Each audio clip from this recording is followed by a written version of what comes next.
پھر دائیں ہاتھ سے بائیں ہاتھ سے وعن ایمانہم وعن شمائلہم. اچھا سیدھے ہاتھ سے ہے. سیدھے ہاتھ سے عربی ادب میں سیدھا ہاتھ استعمال ہوتا ہے اچھے کاموں کے لیے، اور سیدھا ہاتھ استعمال ہوتا ہے ذمہ داریوں کے لیے. تو ذمہ داریاں اور اچھے کام. اب ابلیس عجیب بات کر رہا ہے، میں اچھے کاموں کو بھی ان کے خلاف استعمال کروں گا.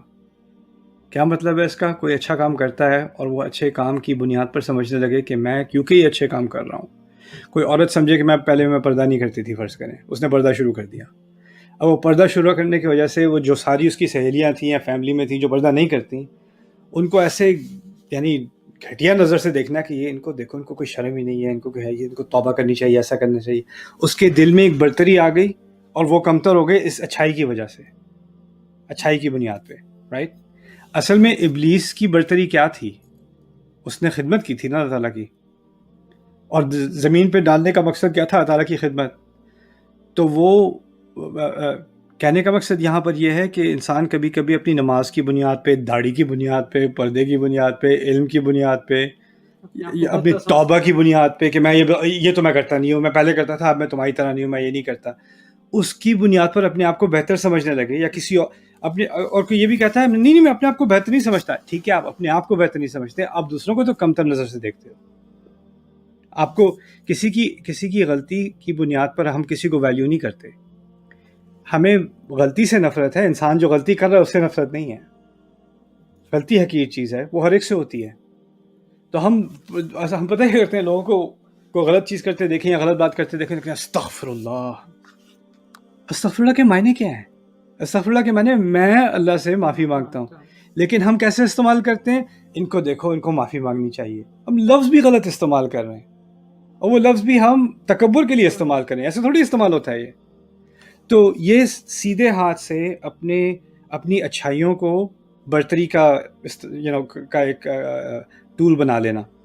پھر سیدھے ہاتھ سے ایک اور چیز بھی ہے کہ جب انسان اچھے کام کرتا ہے تو شاید اس کو یہ گمان ہو جائے کہ میں تو اب ٹھیک ہوں، اب تو میں تو خیر اب نماز بھی پڑھ رہا ہوں، میں تو سیدھے راستے پہ ہوں، الحمدللہ اللہ تعالیٰ نے مجھے سیدھے راستے پہ ڈال دیا. اللہ کرے کہ اور لوگوں کو بھی سیدھے راستے پہ، یعنی آپ سیدھے راستے سے گریجویٹ ہو گئے، باقی سب ابھی جو ہے وہ اپلیکیشن بھر رہے ہیں اپنی.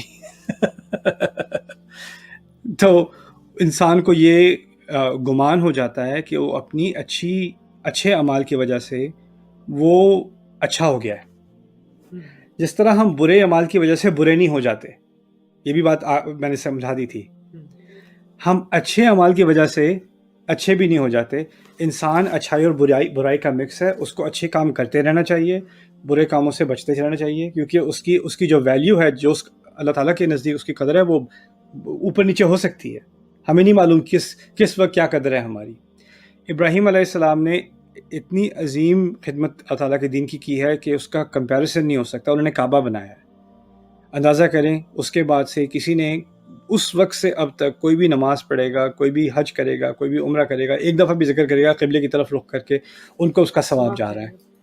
اور وہ بناتے وقت کہتے ہیں ربنا تقبل منا، میرے رب مجھ سے یہ قبول کر لیں، وتب علینا، میری توبہ قبول کر لیں. یعنی میں یہ خدمت تو کر رہا ہوں دین کی، لیکن پتہ نہیں یہ میرے لیے کافی ہوگا کہ نہیں. لیکن دائیں ہاتھ سے حملے کرنے کا مطلب ہے وہ انسان سمجھے کہ میں تو ٹھیک ہوں، اب میرا عقیدہ بھی ٹھیک ہے، میرا علم بھی سب سے بہتر ہے، میں سب چیز سمجھ چکا ہوں، باقی سب بیچاروں کو سمجھنے کی ضرورت ہے. ان کو اگر سمجھ آ جائے، میری طرح ان کو ہدایت مل جائے تو کیا ہی بات ہو. تو یہ دائیں طرف سے حملہ کرے گا. اور یہ عجیب چیز ہے کہ یہ حملہ لوگ ایسے لگتے ہیں کہ وہ دین کو فالو کر رہے ہیں، وہ خود بھی اپنے آپ کو آئینے میں دیکھیں کہ وہ مذہبی ہیں، لیکن ان پر یہ حملہ ہو رہا ہے. ہم سمجھتے ہیں شیطان کا حملہ ہو رہا ہے جو بہت موڈ ہو چکے ہیں، یا نماز چھوڑ دی ہے، یا اللہ رسول کی بات، یہ اللہ رسول کے نام لینے والے ہیں، یہ قرآن پڑھنے والے ہیں، ان پر دائیں ہاتھ سے حملہ ہوتا ہے. وعن شمائلہم، اور پھر الٹے ہاتھ سے بھی حملہ. الٹے ہاتھ سے حملہ کا مطلب الٹا ہاتھ استعمال ہوتا ہے غلط کاموں کے لیے، یعنی غلط چیز کو اچھا دکھانا. یعنی ہوگی اللہ کی نافرمانی کا مطلب ہے گناہ ہے، عصیان ہے، سیئات ہیں، بدصورت اعمال ہیں. یہ اس کے بدصورت الفاظ استعمال ہوئے ہیں قرآن میں. شیطان کیا کرے گا؟ زین لہم الشیطان اعمالہم، بائیں ہاتھ سے آئے گا اور کہے گا نہیں اس کو تو آزادی کہتے ہیں، یعنی کام گندا ہے لیکن نام اس کا اچھا دے دینا. یہ تو میں اپنے دل کی بات مان رہا ہوں، یہ تو میری آزادی ہے، یہ تو خوشی میں کیا میں خوش نہیں ہو سکتا؟ انسان اپنی خوشی کے لیے بھی کچھ نہ کرے، اور یہ تو ہمارا ٹریڈیشن ہے بھائی، سب کرتے ہیں، یہ تو نارمل ہے. نارمل، خوشی، آزادی اچھے الفاظ ہیں. کون کہے گا نہیں آپ کو جی آزادی تو نہیں ہونی چاہیے؟ شیطان لیفٹ سائڈ سے آتا ہے، بائیں ہاتھ سے آتا ہے، اور غلط کاموں کو اچھا دکھانے کی کوشش کرتا ہے. ہمارے ذہن میں برے کام اچھے لگنے لگے، جو غلط ہے وہ غلط ہی رہے گا. اس کو آپ جو بھی الفاظ دے دیں، پیارے سے پیارے الفاظ دے دیں، وہ گندی چیز رہے گی.